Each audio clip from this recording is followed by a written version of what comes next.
슬픈 마음이 있는 자, 몸과 영혼 병든 자, 누구든지 부르시오. 할렐루야. 종료주일 귀한 날 주에 전해 오신 여러분들 주의 이름으로 환영하며 축복합니다. 자리에서 다 같이 일어나셔서 우리의 마음과 뜻을 다해 우리의 왕이신 주님 우리 예배하며 나가시겠습니다. 살아계신 아버지 하나님, 언제나 동일하신 우리의 왕이신 하나님을 찬양합니다. 사랑하는 나의 아버지, 사랑하는 나의 아버지, 이름 높여드립니다. 주의 나라 찬양 속에 임하시니 능력의 주께 찬송하네. 전능하신 하나님 찬양, 언제나 동일하신 주, 전능하신 하나님 찬양, 영원히 다스리. Blessed be the Lord, blessed be the Lord God Almighty, who was and is to come. Blessed be the Lord God Almighty, who reigns forevermore, who reigns forevermore.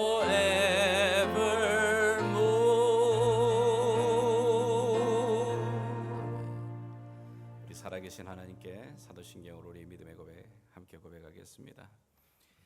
전능하사 천지를 만드신 하나님 아버지를 내가 믿사오며 그 외아들 우리 주 예수 그리스도를 믿사오니 이는 성령으로 잉태하사 동정녀 마리아에게 나시고 본디오 빌라도에게 고난을 받으사 십자가에 못 박혀 죽으시고 장사한 지 사흘 만에 죽은 자 가운데서 다시 살아나시며 하늘에 오르사 하나님 보좌 우편에 앉아 계시다가 저리로서 산 자와 죽은 자를 심판하러 오시리라. 성령을 믿사오며 거룩한 공예와 성도가 서로 교통하는 것과 죄를 사하여 주시는 것과 몸이 다시 사는 것과 영원히 사는 것을 믿사옵나이다. 아멘. 예수 그리스도 보혈의 능력을 찬양합시다. 예수 십자가에 흘린 피로써 그대는 씻기어 있는가. 더러운 죄 이게 하는 근거 그대는 장진한다. 예수의 보혈로 그대는 씻기어 있는가. 마음속에 여러 가지 죄악이 그 대신 씻기어 주님 예수 다시 못해 그대를 영접할 예복이 있는가. 그대 몸 거룩하고 성전에 들어갈 준비가 됐는가. 예수의 보혈로 그대는 씻기어 있는가. 마음속에 여러 가지 죄악이 깨끗이 예수의 보혈로 예수의 보혈로 그대를 씻기어 있는가. 마음속에 여러 가지 죄악이 깨끗이 씻기어 있는 죄에서 자유를 얻게 하는 보혈의 영 주의 보혈 시험을 이곳을 피하니 참 놀라운 능력이 주의 보혈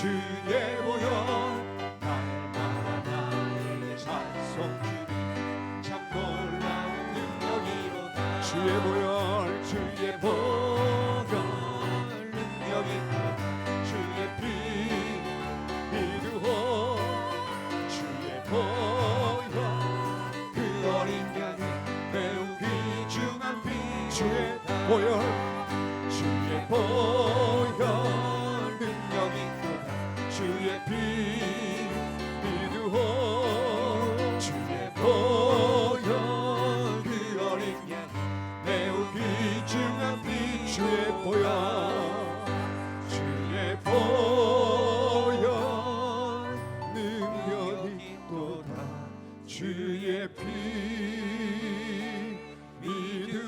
비두호 주의 보혈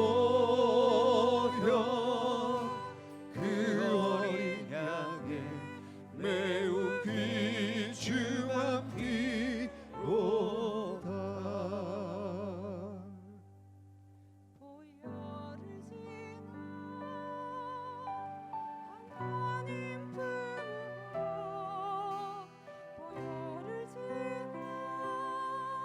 보혈을 지나 하나님 품으로 보혈을 지나 아버지 품으로 보혈을 지나 하나님 품으로 한 걸음씩 보혈을 지나 보혈을 지나 하나님 품으로 보혈을 지나 아버지 품으로 보혈을 지나 하나님 품으로 한 걸음씩 한 번 더 고백드리겠습니다. 보혈을 지나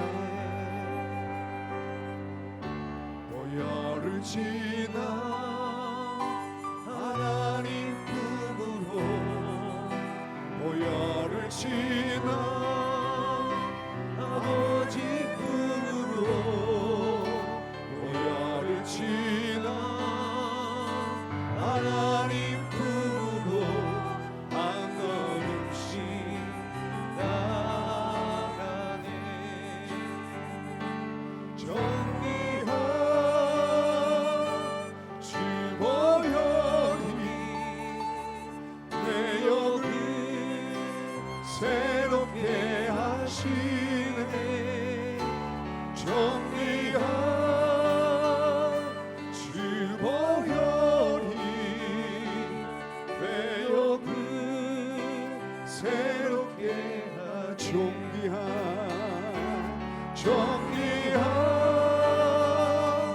주 보혈이 내 영을 새롭게 하시네 정리한 주 보혈이 내 영을 새롭게 하네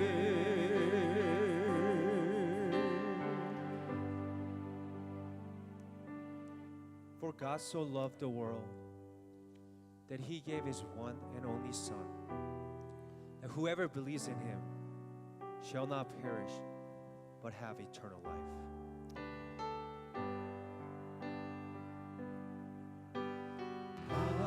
하나님이 세상을 사랑하사 독생자를 우리에게 주셨으니 주를 믿는 자마다 멸망치 않고 영원한 생명 얻으리 하나님이 세상을 사랑하사 하나님이 세상을 사랑하사 독생자를 우리에게 주셨으니 주를 믿는 자마다 멸망치 않고 영원한 생명 얻으리 할렐루야 할렐루야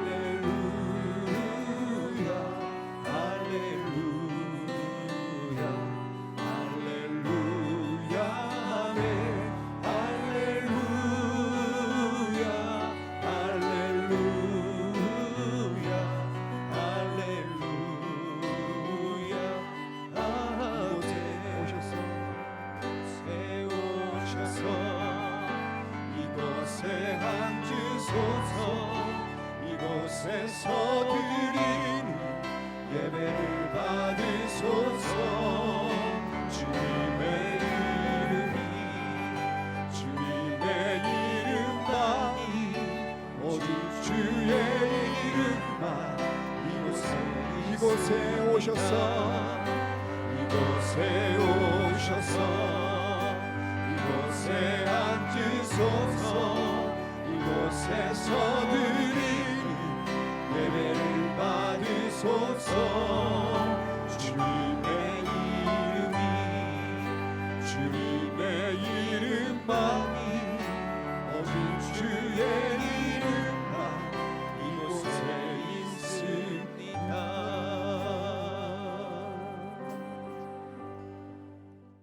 오늘 우리에게 주시는 말씀은 신약성경 마태복음 21장이 되겠습니다. 마태복음 21장.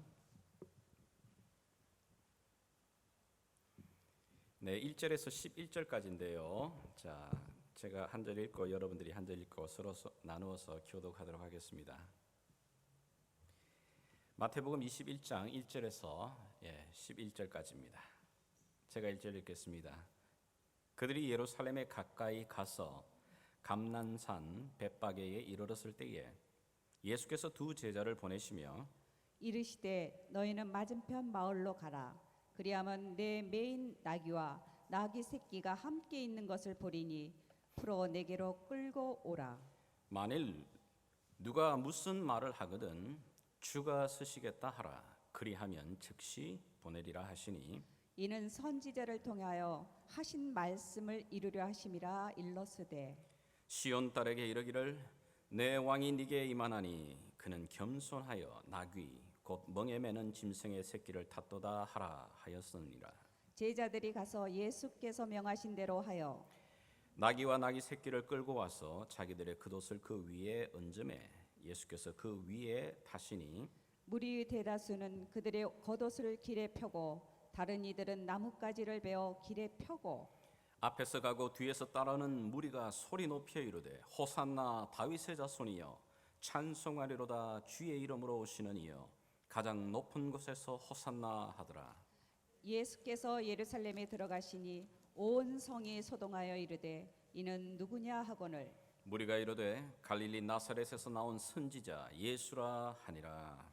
아멘. 오늘은 종려주일이죠. 팜 선데이라고 이렇게 합니다. 예수님께서 공생의 3년을 마치고 이제 그동안 본인이 반복해서 말씀하셨던 바로 십자가의 그 죽음을 맞이하시기 위해서 5일을 남겨두고 이제 예루살렘으로 입성하시는 날입니다.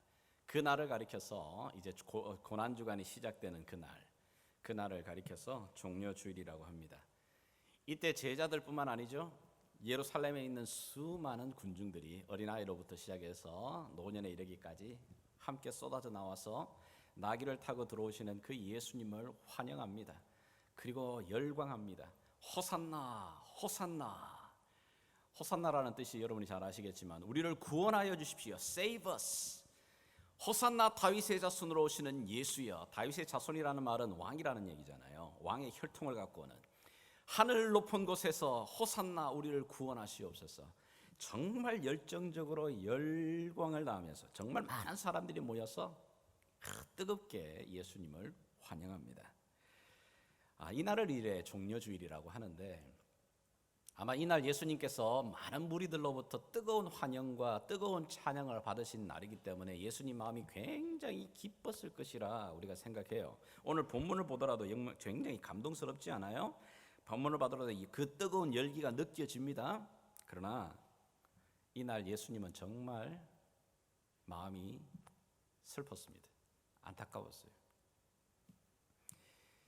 왜냐하면 이들의 열정적인 찬양, 그 찬양이 진짜가 아니었거든요.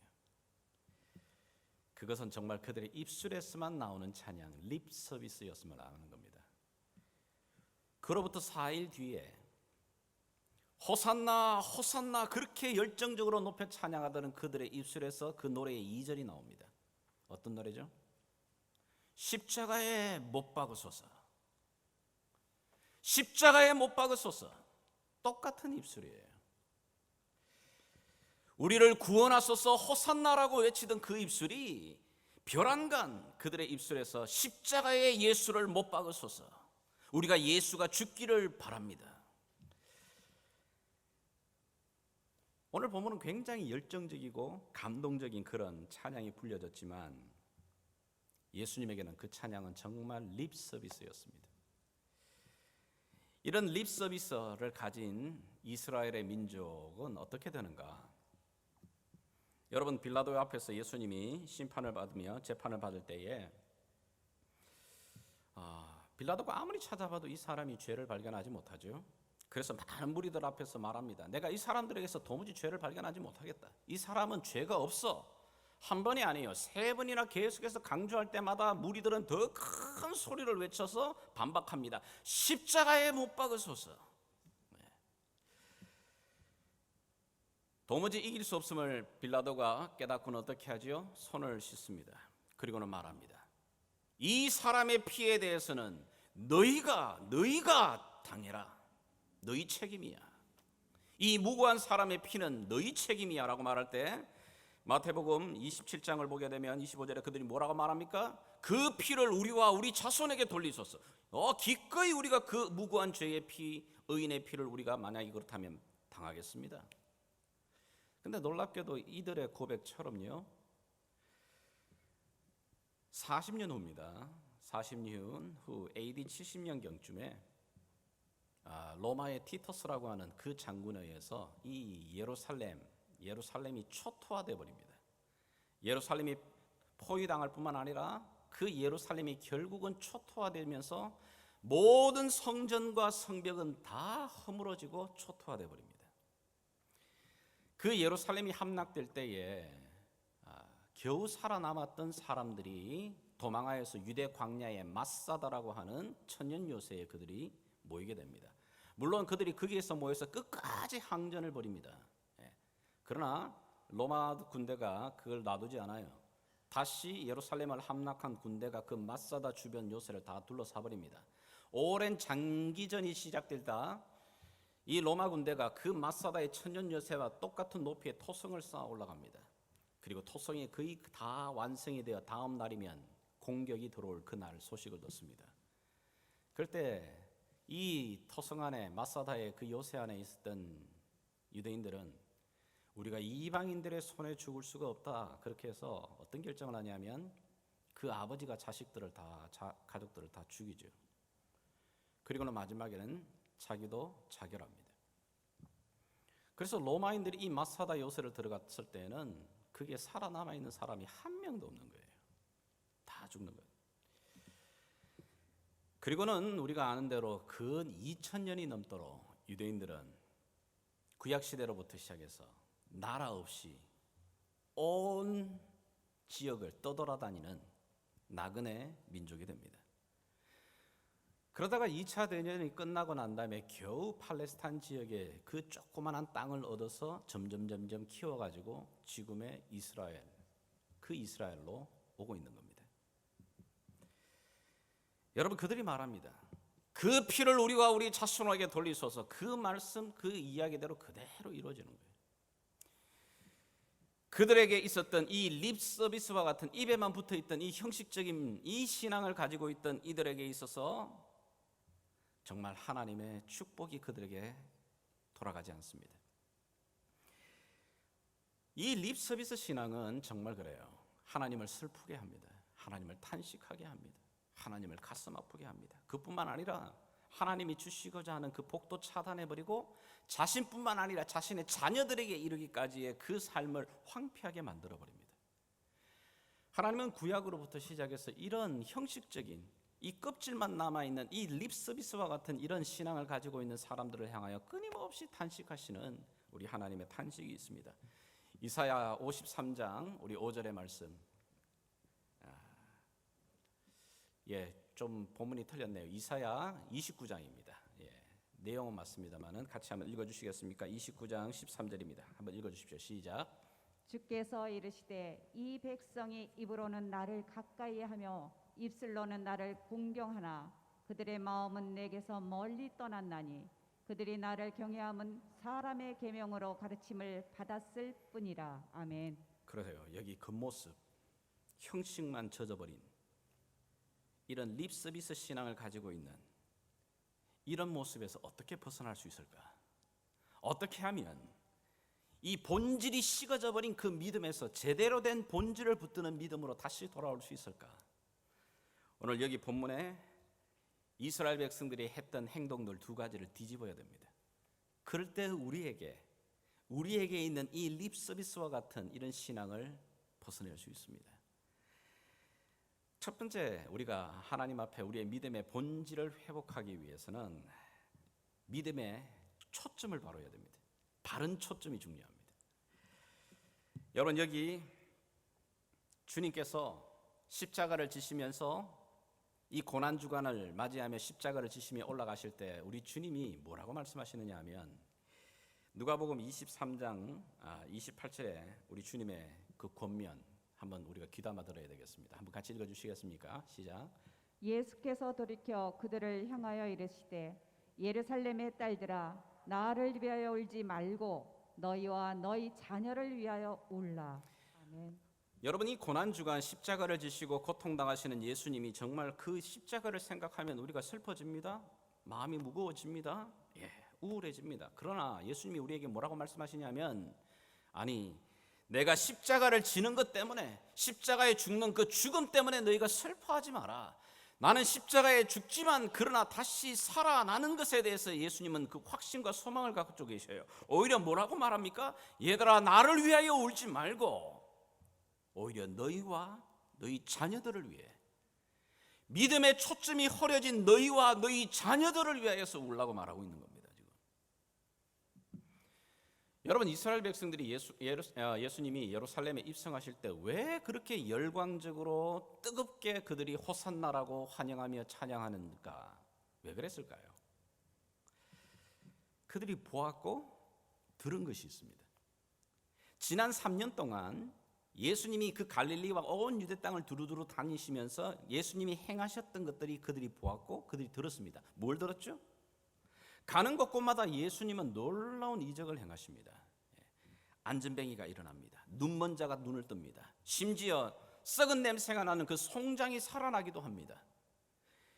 여러분, 이것은 구약의 이 예언서에 있는 선지자들이 말하던 바로 그 메시아의 오심을 이야기하고 있는 겁니다. 메시아가 오시게 되게 되면 묶인 자가 풀어지고 눈먼 자가 떠지고 안전뱅이가 일어나는, 죽은 자가 살아나는 그 놀라운 일들을 이루실 것을 예수님이 지난 3년 동안 하신 모습들을 그들이 보았고 들었습니다.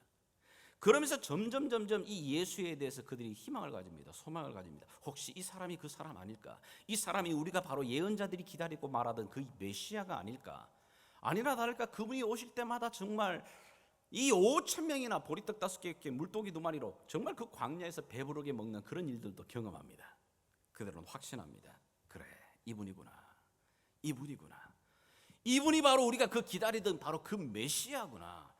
그리고는 그 메시아, 특별히 여러분 사두개인들은 그들의 전통 중에는 이 메시아는 유월절 사흘 전에 바로 오신다는 겁니다. 근데 예수님께서 나귀를 타고 이 예루살렘에 들어오신 날이 바로 유월절 전에 사흘이거든요.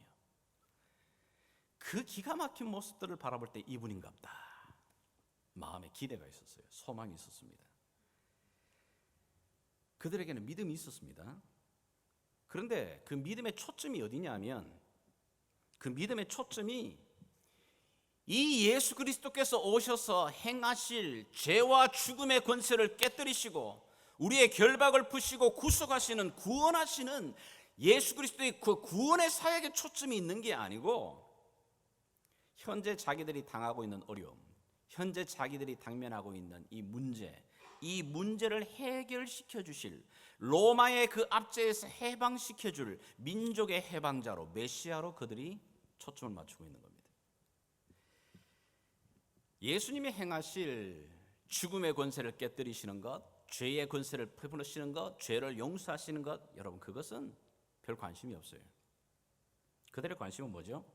내 이 굶주린 배를 채워주시고 이 압제된 이 상황 속에서 우리를 자유인으로 다시 회복시켜 주시는 것, 당장 내 삶에 지금 이 불편한 것을 해결해 주실 수 있는 바로 그 믿음에 초점이 맞춰 있었어요. 아마도 여러분 예루살렘에 입성하시는 이날 이 백성들이 이 팜추리를 꺾어가며 자기의 옷을 여러분 펼쳐가면서 그 펼치는 그 길이 어디를 향했을까요?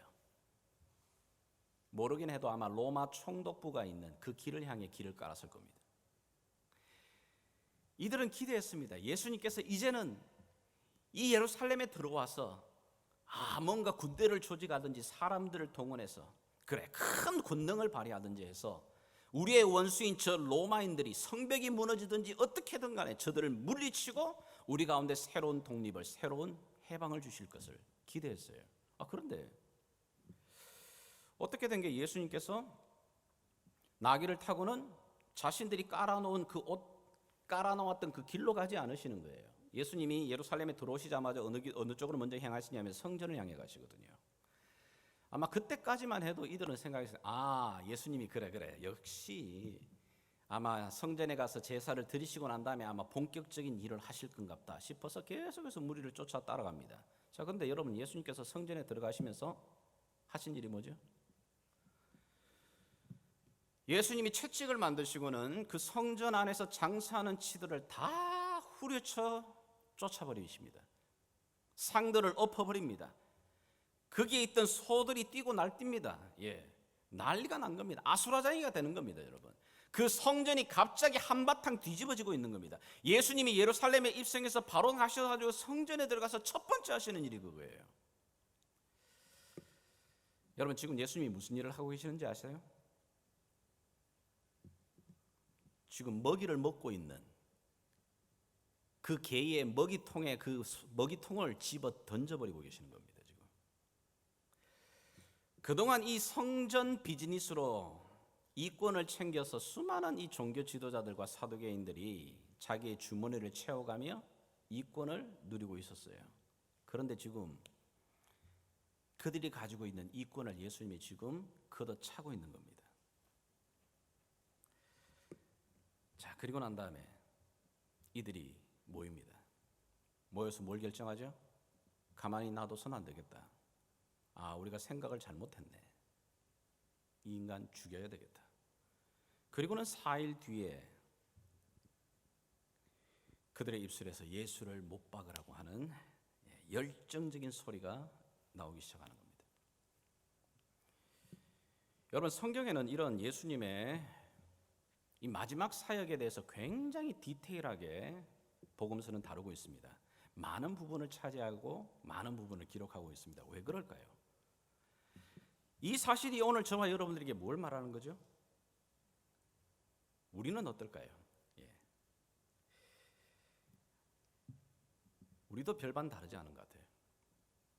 오늘날 우리도 예수 그리스도를 하나님을 어떤 식으로 믿냐 하면 아마 알라딘 램프의 그 지니 정도, 뭔가 내가 원하는 것을 빌면 그대로 이루어 주시는 그 정도로 믿는 수준이 아닐까 생각을 합니다. 왜냐? 내가 지금 아프고 내가 지금 괴롭고 내가 지금 힘든 이 부분을 치유하고 고쳐주고 내가 재정적으로 어려울 때 내 삶의 공급자가 되어주시는 것, 나의 도우미, 근데 그 도우미가 하늘의 능력을 갖고 계신 하늘의 도우미 정도, 그 정도로 우리가 믿고 그 정도의 존재로 우리가 예수님을 믿고 있는 것 아닌가. 우리의 초점이 예수님을 믿는다고 말하지만 우리의 초점이 어디가 있냐면 나의 필요와 나의 상황 속에 도움이 되시는, 도움을 주시는 그분, 만약에 거기에 우리의 믿음이 초점이 맞춰 있다면 우리 또한 똑같은 겁니다. 내가 그분의 도구가 되고 그분의 종이 되어서 그분이 원하실 때에 어느 상황 속에서는 그분이 말을 마음껏 쓰시고자 하시는 그런 것에 대해서는 관심 없어요. 누가 주인이죠? 내가 주인입니다. 내가. 그분이 나의 종입니다. 도움이지. 내가 그분의 종이 된다라고 하는 생각은 잘 가지지 않습니다. 왜 사람들이 예수님을 믿기 위해서 예수님께로 나오지 않을까? 여러 가지 이유 있죠. 그런데 아마도 예수 믿으면 골치 아프거든요, 사실. 왜냐하면 예수 믿으면 내 시간 뺏어가지, 내 물질 뺏어가지, 매주일마다 이른 아침부터 와가지고 내 에너지를 들여가면서 예배 드려야 되지. 이거 무슨 고생이에요 이거. 일주일 동안 열심히 이민생활하면서 힘들었는데 일요일 날 하루 아침만큼은 좀 푹 쉬고 늦잠 자고 이래야 되는데, 아니면 좋은 날 오게 되게 되면 골프 치러 나가고 여러 가지 내 유흥을 위해서, 내 오락을 위해서 즐겨야 되는데, 그거 다 포기하고 내 시간과 내 물질과 내 에너지를 다 매주일마다 그렇게 드려야 되는, 이게 너무 귀찮은 거거든요. 커다란 문제를 만나거나 내가 해결할 수 없는 그런 문제, 글쎄 그런 문제가 생길 때 도움 정도를 내가 바랄 수는 있지만, 그러나 지금 내 삶의 현장에서는 그런 어려운 문제도 없어요. 아니 어느 정도의 어려운 문제가 오게 되면 내가 그 문제를 해결할 수 있는 내 능력도 있고 내 돈도 있고 물질도 있고 실력도 있기 때문에 굳이 내가 예수님 도움 그렇게 필요하지 않아요. 이 힘으로는 내가 늦어도 적어도 80은 늦건하게 내가 견뎌낼 수 있는 힘이 있기 때문에 예수님 필요 없지요. 그렇다면 성도라 부르는 우리는 어떨까요?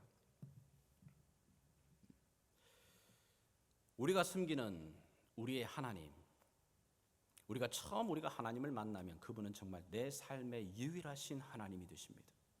왕이 되십니다. 그분이 정말 내 삶의 찬양받기에 합당하신 나의 하늘의 아버지, 그 하나님이십니다. 그런데 시간이 지나면서 점점 그 하나님 대신에 그 하나님의 자리에 누가 들어가죠? 내가 들어가기 시작합니다. 하나님이 이루어 놓으시고 하나님이 내게 공급해 주신 것들에 대해서 잊어가기 시작합니다. 내가 한 줄 압니다. 내 힘과 내 실력과 내 능력으로. 그래서 점점 뭐냐면 그 자리가 내가 들어가기 시작합니다. 그것도 시간이 점점 지나가게 되면 어떤 일이 벌어진지 아세요? 굳이 하나님이 아니어도 내 이 환경에 도움과 실력과 은혜를 주실 수 있는 그 어떤 것이든 거기에 들어가도 괜찮습니다. 그게 물질이든 돈이든 만몬이든 무엇이든 괜찮습니다. 만약에 그런 우리의 신앙의 모습이 있다면 우리도 별반 다르지 않는 겁니다. 우리가 마음을 다하고 뜻을 다하고 정성을 다해 섬기지 않는 그 예수님을 우리 자녀들이 여러분 섬기고 따라올 거라고 기대하는 것 자체가 그게 틀린 거예요. 내가 온전히 다해 주일날 하나님 앞에 나와 예배하지 않는데 내 자녀들이 여러분 크가 장성해가지고 이 날 좋은 날 여러분 골프 치는 거 포기하고 예배당 와가지고 예배 드릴 것 같습니까? 그렇지 않습니다. 내 마음에 하찮게 여기는 그 예수를 어떻게 내 자녀들이 존귀하게 그 예수를 예배할 거라고 기대하셔요? 우리의 입술에 우리의 믿음의 감지, 립 서비스를 드리고 있는 이 믿음 안에 머물고 있다면 그것은 우리 자녀들에게 향하는 하나님의 축복을 내가 차단하고 있는 겁니다. 뿐만 아니라 내 자신도 그 내 영혼이 점점 피폐하게 됩니다. 여러분 요즘 잔디 6개월만 관리 안 해보십시오. 어떻게 되는가? 엉망되지 않아요? 우리의 영혼도 마찬가지입니다. 우리의 영혼도 여러분 내 영혼을 관리하지 않으면 6개월만 지나보십시오. 정말 저 사람 예수 믿는 거 맞는지 표시도 나지 않습니다. 내 안에 예수에 대한 갈급함도 갈증도 주림도 느껴지지도 않습니다. 왜 그럴까요? 왜 이런 립서비스 신앙이 된다고요? 그럼요, 초점이 틀려버린 겁니다. 믿음의 초점이 흐트러져 버린 겁니다. 내가 왕노릇하고 내가 주인 되어서 내가 원하는 타이밍에 내 시기에 나를 위해서 하나님이 존재하시는 겁니다. 내가 그분을 위해 존재하는 게 아니고 초점이 뒤집어진 거죠. 믿음의 바른 본질은 나는 종이고 그분이 왕이십니다. 아멘입니까? 이 자리를 찾아가는 겁니다. 이 자리를 찾아갈 때에 올바른 믿음의 초점이 회복됩니다. 이 믿음의 초점이 회복되게 될 때에 내 삶의 영혼이 다시 소생하게 됩니다. 우리의 시선이 지금 어디에 가 있나요? 우리의 초점이 지금 나에게 있습니까? 아니면 예수에게 있습니까? 우리의 시선의 초점이 100년도 안 돼서 끝나버릴 이 인생의 초점이 맞춰 있는 겁니까? 아니면 하나님이 준비하신 영원한 세상에 초점이 있습니까? 어디에 초점이 있죠? 나에 의한, 나를 위한, 내 삶을 위한 예수님이 아니라 내가 그분을 위해, 그분에 의해서, 그분으로 말미암아 살아가는 이 믿음, 이 믿음이 회복되는, 이게 회복되지 않으면 우리의 이 신앙은 립 서비스입니다. 그냥 다시 한번 믿음의 초점이 회복되는 이 고난주간, 고난되기를 주의 이름으로 소망합니다. 두 번째는 어떻게 하면 이 형식적인 이런 립 서비스 믿음에서 벗어날 수 있을까? 그리고 그러기 위해서는 올바른 믿음의 열정을 회복해야 합니다. 여러분, 여기 본문에 보게 되면 이스라엘 백성들은 정말 뜨거운 열정을 가지고 있습니다. 어떤 열정이냐면 조국 독립에 대한 그런 열정입니다. 예루살렘에 입성하시는 예수님에게 그들이 기대한 것은 뭐냐 하면 이제는 곧 예수님께서 조직을 정비하시고 때로는 군대를 정비하시고 그래서 아마 로마를 물리치고 우리들에게 자유의 날을 주실 것에 대해서 그들은 생각했습니다. 여러분, 이런 생각들이 얼마나 팽배했는지 예수님의 제자들도 이런 생각을 가지고 있었습니다. 심지어 예수님이 부활하시고 난 다음에 40일 동안 그들과 함께 가르치시는데 마지막 승천하시는 그 순간에도 제자들이 묻는 말이 뭐죠? 주님, 회복하실 때가 이때입니까? 무슨 말이냐? 무슨 회복을 원하죠? 이 이스라엘을 회복하실 때가 이때입니까? 이제야 본격적으로 죽음에서 부활하신 주님께서 이 나라를 회복하실 겁니까? 아직까지도 그런 믿음과 열정이 있다는 거예요.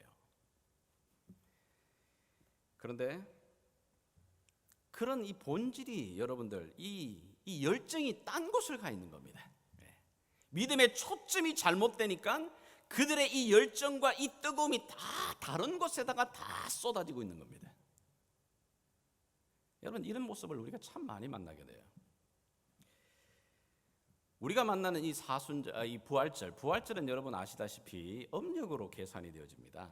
그래서 매년마다 부활절 날짜가 달라지죠.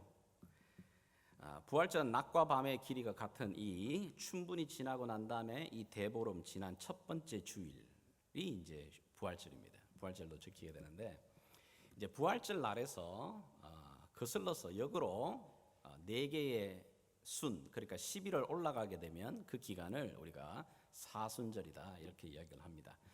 사순절의 시작을 우리가 이제 제2의 수요일, 애쉬 웬즈데이라고 그러죠. 그 웬즈데이를 시작으로 해서 바로 이제 사순절이 진행이 됩니다. 그리고는 이 사순절의 이 클라이막스는 이제 오늘 바로 이 종려 주일부터 시작되어지는 마지막 한 주간, 이 패션 윅, 고난 주간이 되는 겁니다. 오랫동안 여러분들 기독교 국가들은 이 바로 사순절이 되기 전에 바로 한 주간 동안 놀라운 페스티벌을 벌립니다. 그게 뭐냐면 카니발입니다. 카니발.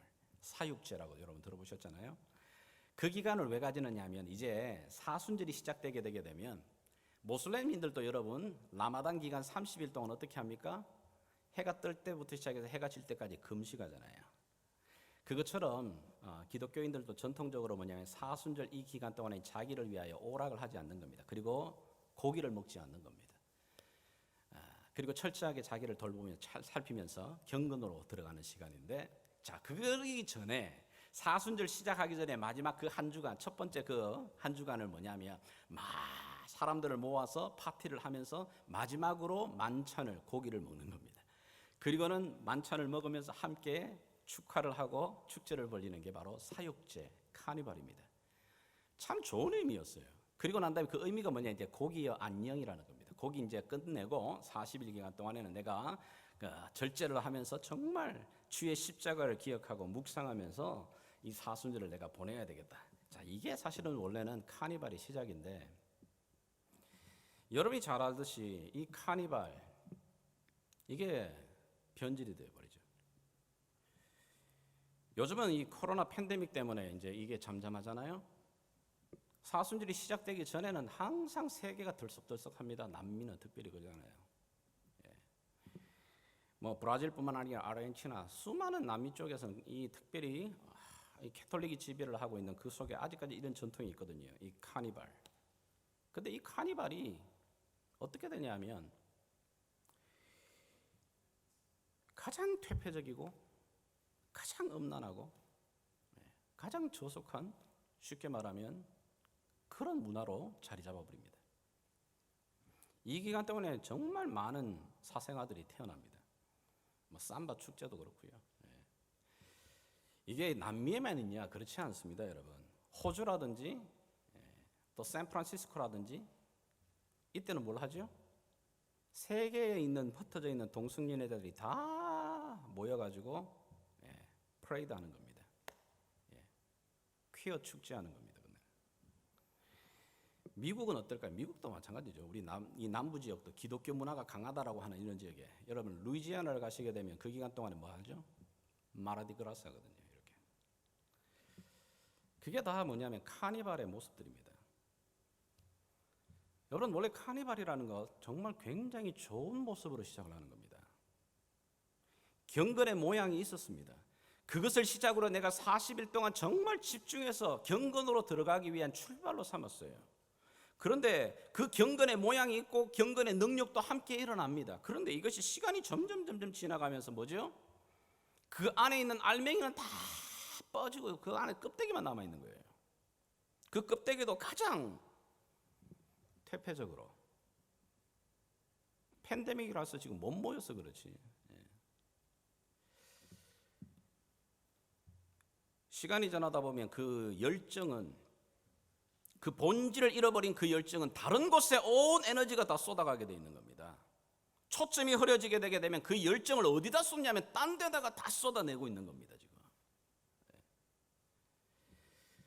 여러분 이런 모습은 어디에나 있습니다. 우리들의 신앙생활 속에서도 있고 우리의 기독교적인 문화 속에서도 얼마든지 들어와 있습니다. 여러분 목사님들이 쓰는 이 가운 앞에 이렇게 다는 이걸 스토리라고 그러거든요. 여러분 이 스토리 뭔 같습니까? 여러분 장식품 같습니까? 저거 하고 나면 왠지 조금 더 거룩해 보이고 뭔가 좋아 보입니까? 그렇지 않습니다. 저건 원래의 의미는 뭐냐면 십자가의 멍에를 말하는 겁니다. 예수님께서 나와 함께 십자가의 멍에를 메고 가자고 할 때에 그 멍에를 이렇게 상징해서 두르는 게 스토리인 겁니다. 자, 그런데 이게 변질되면 이 스토리 길이를 어느 정도 길어야 어느 정도 넓어야 더 멋있고 화려하고 경건해 보이고 거룩해 보이는가 뭐 이런 거 이야기하는 겁니다. 지금은 그게 아니라 러시아 정교회 같은 경우 타락하게 될 때 그거 놓고 싸우고 있거든요. 신학교도 마찬가지입니다. 신학생들 정말 뜨거운 열정으로 모입니다. 자, 그들이 모일 때마다 찬양을 뜨겁게 합니다. 부르짖습니다. 부름받아 났으니 먼 어디든지 가오리라.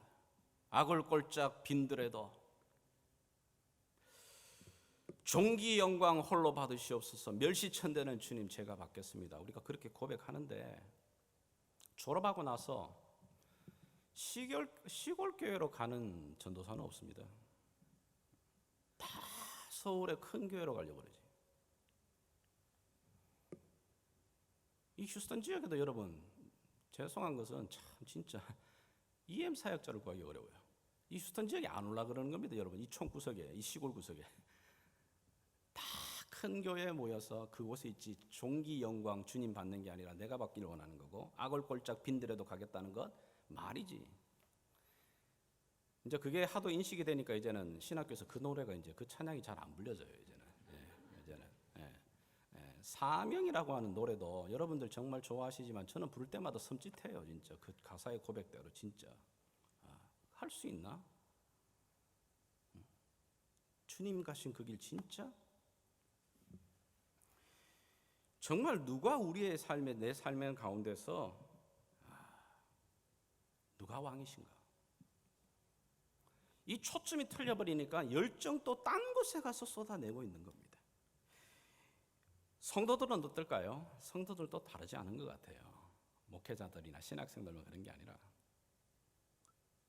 성도들도 다 큰 교회로 몰립니다. 왜 큰 교회로 모일까요?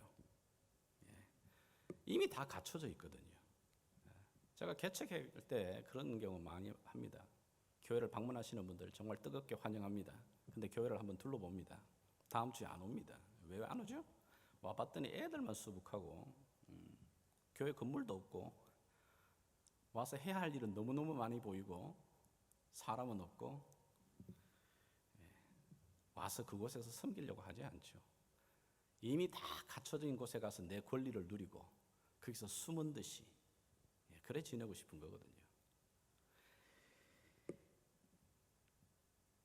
처음 이렇게 직분을 가질 때는 정말 뜨거워집니다. 내가 예수를 만나 안수집사가 되고 또 권사가 되고 장로가 돼 안수받는 그 자리, 정말 뜨거운 가슴이 있습니다. 주님, 제가 주의 것입니다. 제가 무엇이든지 주를 위하여 살아갈 수 있습니다. 주님, 나를 써주십시오. 근데 시간이 지나면 사람인지라 한계가 있잖아요. 감동이 오래 못 갑니다. 그 열정이 오래 가지 못합니다. 오히려 그 열정이 다른 곳으로 막 쏟아지기도 합니다. 교회가 오래될수록 어떤 일들이 벌어져요? 교회 안에 보게 되게 되면 여러 많은 예배부, 찬양부, 또 예배부, 선교부, 교육부 이런 부서가 많이 생겨지지만 또 다른 권리부도 생깁니다.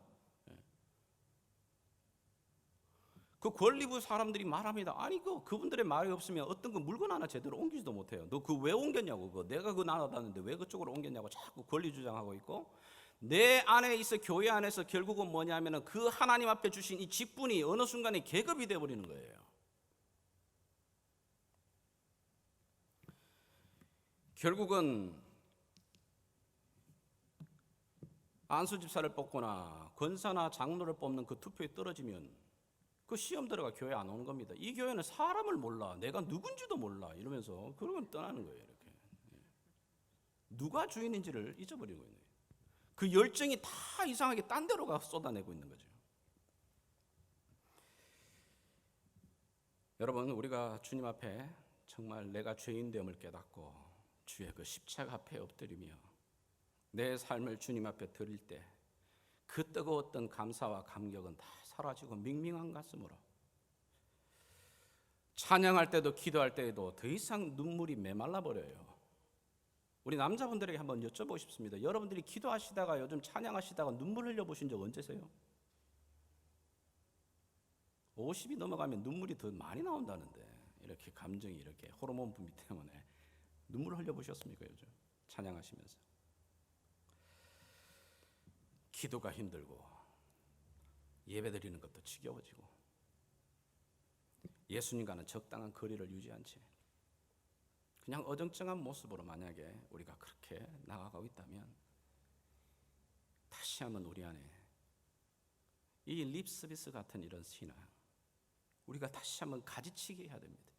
이 고난 주간에 하나님이 내 삶 가운데 주신 이 믿음의 바른 초점이 회복되고 내 안에 주셨던 하나님을 향한 이 열정이 다시 한번 회복되어서 주님, 그렇습니다. 내가 주의 것입니다. 내가 주님의 것입니다. 이 말이 얼마나 감사하고 기쁜 일인지 몰라요. 여러분, 말씀드리지만 내 것이라는 게 얼마나 소중한 겁니까? 내가 돈 주고 샀는 거 그거 내 겁니다. 그래서 아낍니다. 돌봅니다. 그런데 하물며 내가 주님의 것입니다. 당신의 아들, 그 아들의 생명을 주고 값주고 산 내가 주님의 것입니다. 그러기에 주님이 돌보지 않겠어요? 하나님이 왜 그 자녀들을 내팽개치겠어요? 내가 아들을 내어준, 그리고 아들을 내어주고 산 너희인데 하물며 내가 너희들에게 이 아들과 더 무엇 주지 않겠느냐. 이게 우리 하나님 아버지의 탄식이에요. 그러니 우리 안에 너희들의 그 믿음의 바른 초점, 너희 안에 잃어버렸던 그 열정이 다시 회복되기를 주님은 원하시는 겁니다. 이 한 주간 우리가 다시 고난 주간을 시작하며 오늘 주의 떡과 잔을 우리가 대합니다. 주의 떡과 잔을 대하게 될 때 하나님, 바로 내가 하나님의 소유입니다. 주님 내 안에 들어오셔서 내가 주 안에, 주님이 내 안에 거하는 하나님, 이 은혜를 주시기를 원합니다. 그리고 주님, 왜 아직까지 나를 이 땅에 두셨는지 이유를 모르겠지만 하나님, 내 호흡이 있는 동안 주님의 이 길을, 이 믿음의 길을 갈 수 있는 주님 이 은혜를, 이 열정을 주시옵소서. 바른 초점을 주시옵소서.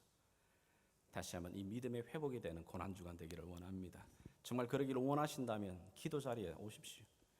그리고 오늘 떡과 잔을 먹고 마실 때 주님 앞에 간절하게 기도하며 나아갈 수 있기를 주님의 이름으로 축복하며 기도합니다. 우리 성찬을 준비하겠습니다. 우리가 성찬을 준비할 때에 함께 우리 찬양 드리면서 준비하시겠습니다. 장로님들 잠시 나오셔서 이게 좀 정리를 부탁을 드리겠습니다. 찬송가 149장이 되겠습니다.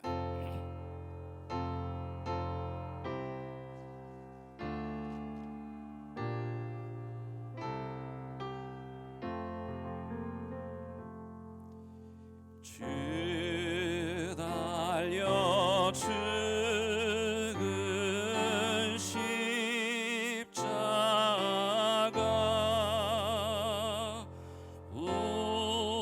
우리가 생각할 때에 세상에 속한 욕심을 헛된 줄 알고 버리네. 죽으신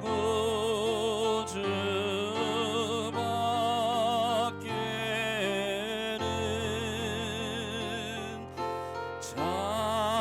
자랑을 말게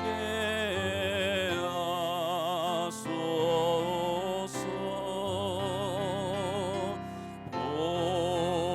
보혈의 공로 입어서 교만한 마음을 버리네. 못 박힌 손발 보니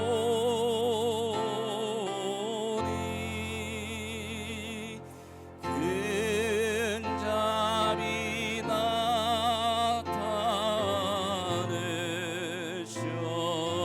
나타내셨네.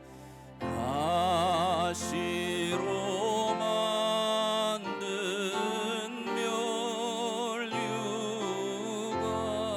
면류관 우리를 위해 쓰셨네. 온 세상 만물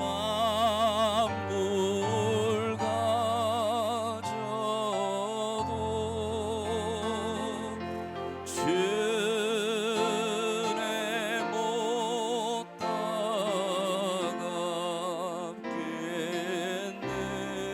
따갑겠네. 놀라운 사랑 받은 나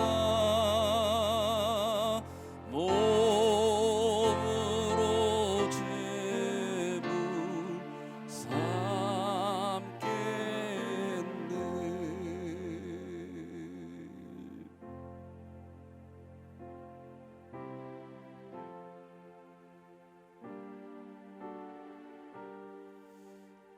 내가 너희에게 전한 것은 주께 받은 것이니 곧 주 예수께서 잡히시던 밤에 떡을 가지사 축사하시고 떼어 이르시되 이것은 너희를 위하는 내 몸이니 이것을 행하여 나를 기념하라 하시고 식후에 또한 그와 같이 잔을 가지시고 이르시되 이 잔은 내 피로 세운 새 언약이니 이것을 행하여 마실 때마다 나를 기념하라 하셨으니 너희가 이 떡을 먹으며 이 잔을 마실 때마다 주의 죽으심을 그가 오실 때까지 전하는 것이니라. 그러므로 누구든지 주의 떡이나 잔을 합당하지 않게 먹고 마시는 자는 주의 몸과 피에 대하여 죄를 짓는 것이니라. 사람이 자기를 살피고 그 후에야 이 떡을 먹고 이 잔을 마실지니 주의 몸을 분별하지 못하고 먹고 마시는 자는 자기의 죄를 먹고 마시는 것이니라. 이 시간 주의 명령을 따라 주의 성찬을 행하기 전에 하나님 말씀은 우리에게 권면합니다. 너희 자신을 돌아보아 이 주의 떡과 잔을 먹기에 합당한 자로 서라고 말합니다. 이 시간 잠시 한번 주님 앞에 우리 참여하며 하나님, 나 같은 죄인을 구하신 그 주님의 사랑이 오늘 이 떡과 잔을 받을 때 다시 한번 내 안에 썩어 빠져가는 이 모든 것들이 정결하여지고 새로워질 수 있도록 은혜 베풀어 달라며 우리 같이 한번 기도하며 나가시겠습니다.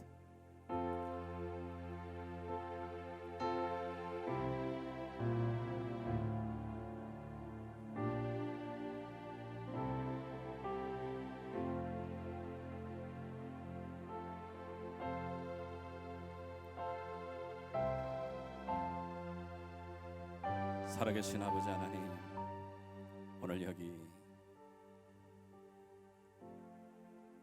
추하고 추한 아버지 하나님 있는 모습 이대로 주 앞에 섭니다. 주의 은혜가 아니고는 살아갈 수 없는 자이기에 오늘도 주의 십자가 앞에 엎드리며 주의 피 묻은 손으로 나를 정결하게 하여 주시기를 원하며, 주님 다시 한번 제단의 숯불로 내 입술을 정결하게 하시고 주의 성령께서 이 떡과 잔을 먹고 마실 때 내 안에 썩어 빠져가는 모든 것들이 그리스도의 보혈의 피로 다시 한번 새로워지도록 은혜 베풀어 주시기를 원합니다. 주님 앞에 우리의 삶을 다시 한번 의탁드리며 예수님의 이름으로 기도합니다. 아멘. 이 시간 장로님들을 통해서 떡과 잔을 함께 받도록 하겠습니다. 오늘은 특별히 우리가 떡과 잔이 함께 붙어있는 이 성찬을 좀 행하게 될 것입니다. 여러분이 받으시고 제 설명을 따라 함께 성찬에 동참해 주십시오. 분명분잔해 주시기 바랍니다. 감사합니다.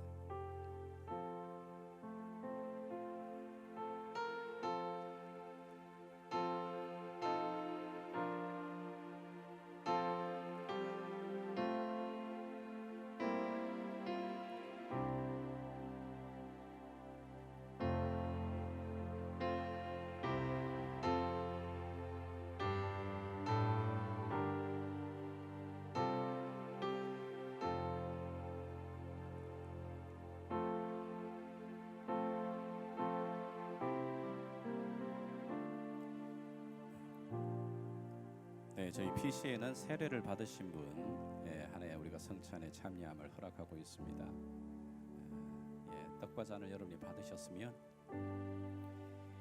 제일 위에 여러분들이 함께 먼저 떡을 떼시고 그 다음 또 한번 또 잔을 마시기 위해서 여러분들이 또 좀 수고를 하셔야 됩니다.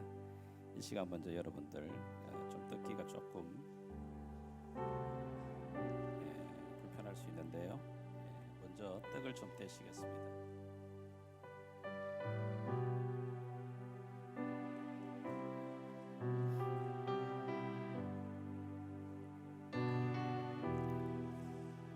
제일 위에 있는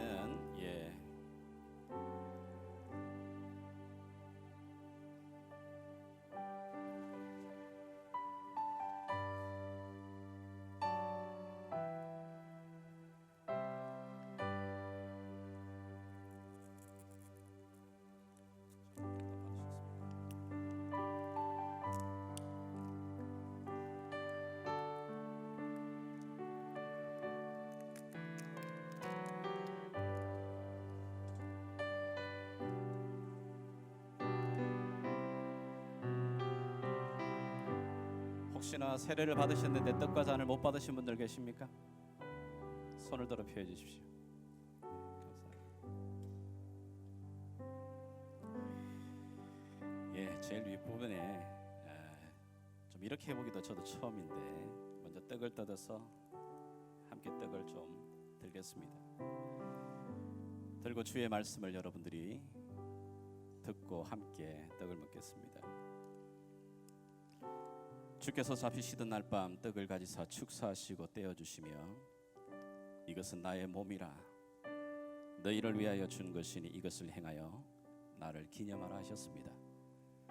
이 시간 이 떡을 먹을 때 우리를 위하여 생명을 내어주신 우리 주님의 그 희생을 기억해 주십시오. 함께 떡을 먹겠습니다.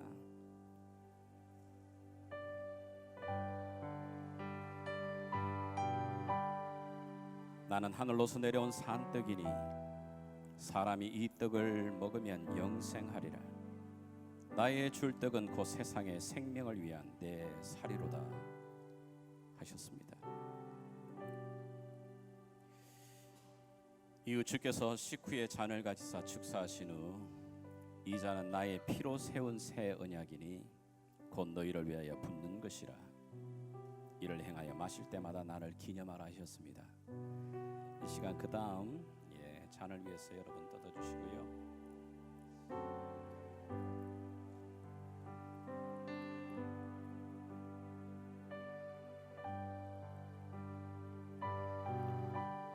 이 잔을 마실 때 우리를 위해 물과 피를 모두 쏟아내 주신 그 주님의 보혈을 기억하며 이 잔을 받아주시길 바랍니다. 함께 우리 잔을 받겠습니다.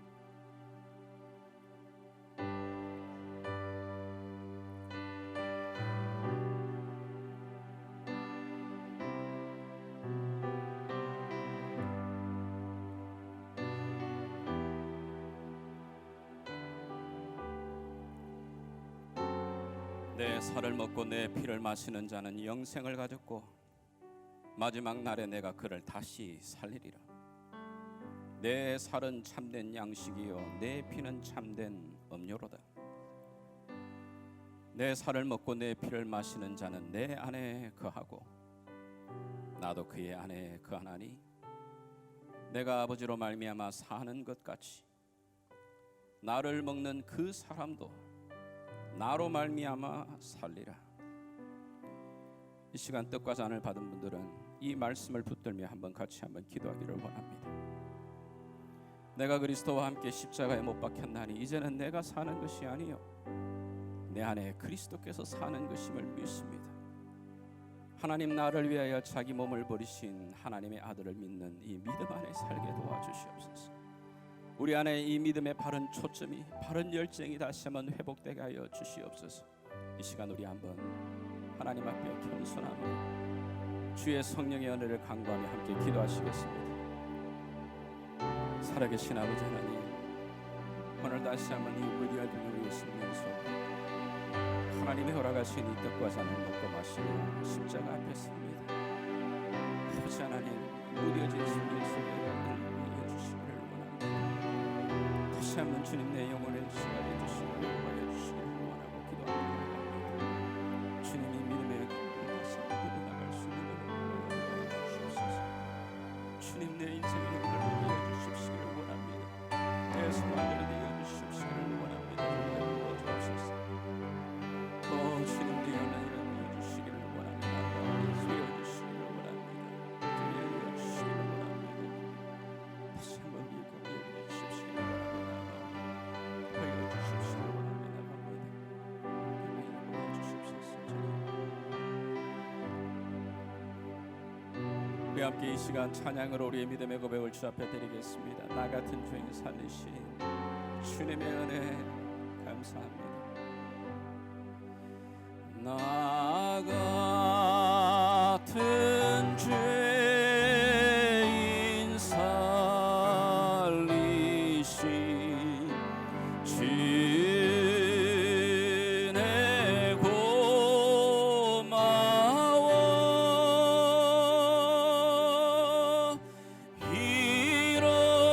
잃었던 생명 찾았고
살 수 있도록 이 믿음으로 주님 우리 앞에 목새 태인 십자가를 지고 이 길을 걸어갈 수 있도록 성령 하나님 함께하여 주심을 감사합니다. 아버지 하나님, 믿음의 주여 온전케 하시는 예수를 바라보며 다시 한번 얽매이기 쉬운 죄와 우리를 무겁게 만드는 아버지 하나님 이 올무들을 벗어버리고 다시 한번 날마다 주와 더불어 함께 이 길을 걷기를 원합니다. 이 한 주간 다시 한번 주님 우리의 굽어진 우리의 시선들을, 우리의 초점을 다시 한번 새롭게 하여 주시고 우리 안에 희미해져 버렸던 우리의 열정들이 다시 새로워지는 주님 이 한 주간 되도록 은혜 베풀어 주심을 감사하며 또 새롭게 하실 주님을 기대하며 살아계신 예수님의 이름으로 기도합니다. 주님은 만찬을 마치신 후에 우리 찬미하며 감람산에 오르셨습니다. 예수를 따르는 주의 제자들 우리들도 함께 또 주를 찬양하며 주님을 따르기를 원합니다. 믿음의 결단 고백으로 우리 다 같이 자리에서 일어나셔서 우리 주님을 찬양하며 주님을 따르기를 원합니다.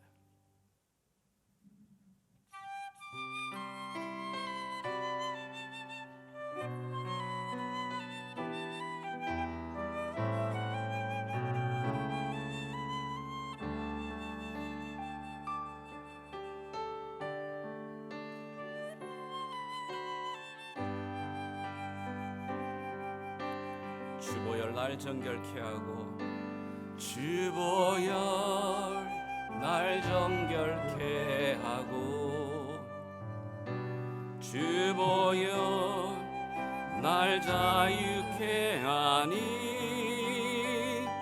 주 앞에 나 예배하는 이 시간 나의 모든 것을 주께 드리네. 주의 손 날 위에 지키셨고 주의 발 날 위에 박히셨으니 이제는 내가 사는 것이 아니요 오직 주를 위해 사는 것이라.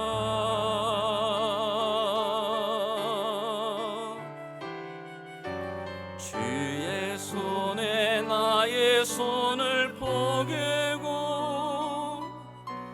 주의 발에 나의 발을 포개어 나 주와 함께 죽고 또 주와 함께 살리라. 영원토록 주 위에 살리라. 주 위에 살리라. 다시 한번 믿음으로 고백하겠습니다. 주보열 날 정결케 하고 주보열 날 자유케 하니 주 앞에 나 예배하는 이 시간 나의 모든 것을 주께 드리네. 주의 손 날 위에 지키셨고 주의 발 날 위에 박히셨으니 이제는 내가 사는 것이 아니요 오직 주를 위해 사는 것이라.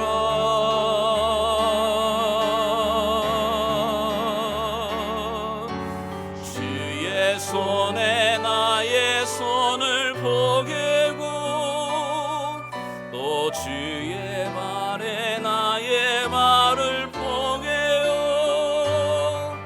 나 주와 함께 죽고 또 주와 함께 살리라.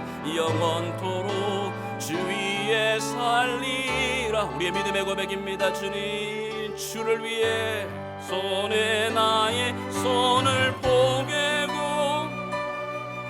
또 주의 발에 나의 발을 포개어 나 주와 함께 죽고 주와 함께 살리라 영원토록 주 위에 살리라 주의 손에 나의 손을 포개고 또 주의 발에 나의 발을 포개어 나 주와 함께 죽고 주와 함께 살리라 영원토록 주 위에 살리라 주 위에 살리라 주 위에 살리라 주 위에 살리라 예 주 위에 살리라